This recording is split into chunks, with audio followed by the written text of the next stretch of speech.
Now, perhaps Israel will be spared of a second election in a year after all, as Prime Minister Benjamin Netanyahu is considering canceling the September elections that he called for just a few weeks ago. To do so, however, would require some fancy legal footwork. Specifically, the Knesset Presidium, who would have to cancel the summer recess, pass a bill to cancel the parliament's dispersal, which would need the support of 80 MKs, and then form a coalition. But remember, not being able to form a coalition is what got us into this mess in the first place. So what has changed?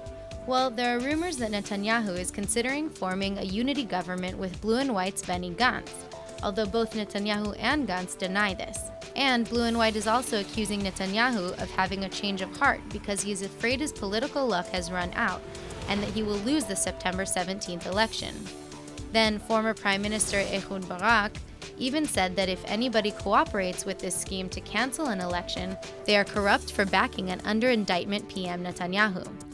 Meanwhile, as for Blue and White's Yair Lapid, he said he'd consider joining Likud in a unity government, but only if Netanyahu steps aside.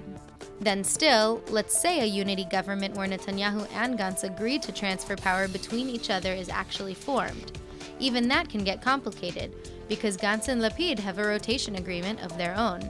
And finally, what of Avigdor Lieberman, the man who is at the center of the coalition negotiation crisis?